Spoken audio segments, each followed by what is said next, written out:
Hey everyone, and welcome to the Zenith Gymnastic Bodies Puerto Rico channel. In this series of episodes, we've been covering the upper body. We've already talked about how to warm up and activate the shoulders, and in this episode, we're going to be covering how to do the push-up. And I've included a bonus shoulder activation exercise that we're going to be covering first, because something that I've noticed from people who do push-ups is that they usually, I'm going to pause it here for a second, they usually notice that they move well from the arms, okay, because the activation for a push-up is to bend at the elbows come up, and then you push against the floor, okay? But what I've mostly noticed, and I had this issue as well, because I dislocated my right shoulder when I was 15 and I had to do rehab for it, and this was a movement that was really hard for me. Okay, what I'm going to be focusing on here with Mariela is, I'm going to take these annotations out. Okay, what she is going to be focusing on here is she is going to be simply protracting and retracting.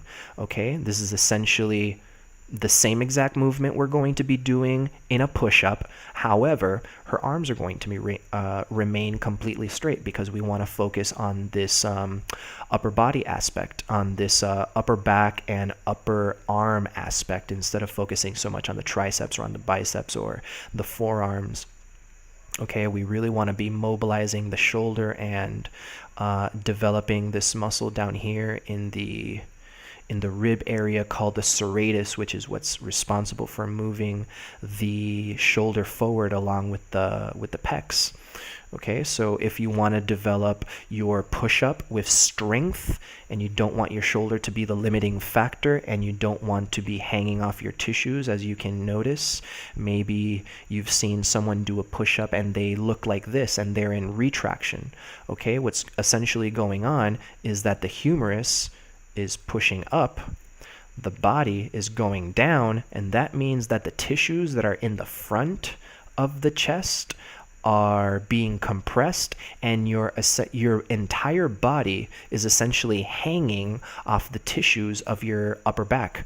That's bad. Okay, so we want to do these exercises to develop our shoulder girdles so that we don't incur an injury, and so that we can develop these tissues so they can be resilient. Okay, here I'm going to go through a certain series of variations and modifications to the push-up. Okay, I'm doing it here from my knees. And as you can see, when I'm at the bottom, I'm drawing my shoulders a little bit to the back, and when I'm at the top, I'm protracting, and my legs are on the floor.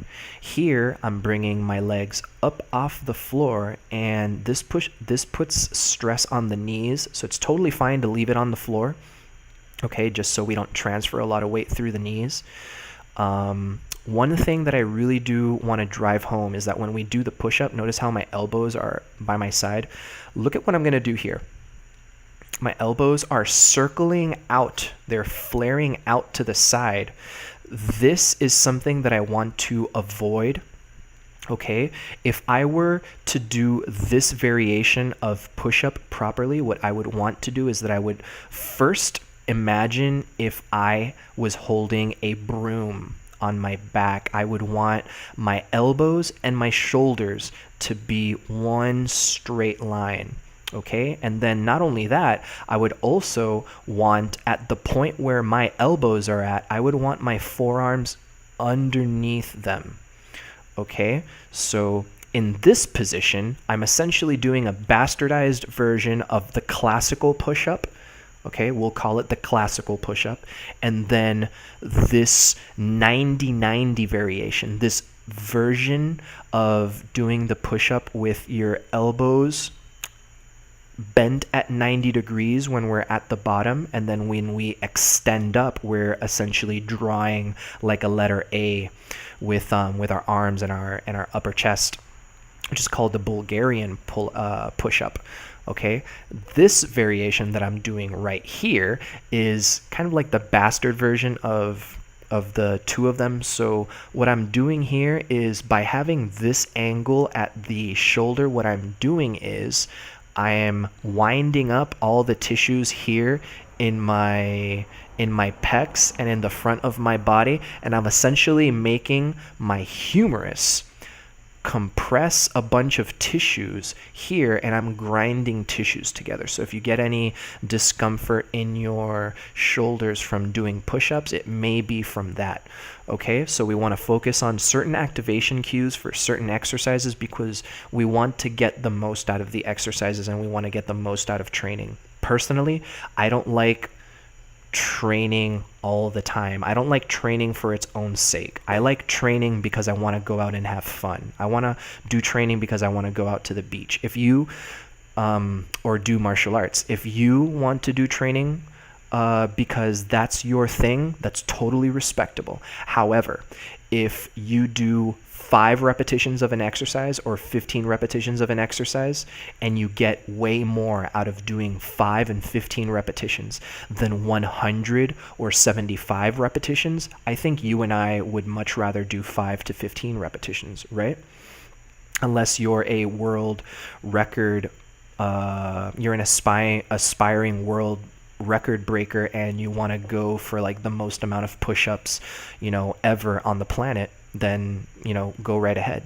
But these are some of the concepts that we want to be focusing on because we want to develop quality, not quantity. First, we develop quality. First, we develop perfect so that we can make our practice perfect. We must focus on quality because piling up a pile of crap is not going to make gold or diamonds. Okay, first we have to focus on quality. We have to put coal, and then we have to put pressure and heat and stuff like that so that we can make diamonds. From piling crap, we're not going to make diamonds. Okay, so I hope this information was helpful to you. We've already covered the push-up variations and the push-up cues, and in the next episode, we're going to be focusing on how to do horizontal pulling. How to do a push-up is doing a horizontal press. When we do a row, we're essentially moving in the same plane of motion, but we're going to be pulling in place of pressing. Okay, so I hope this information was helpful to you, and we'll catch you in the next episode. So have a good one.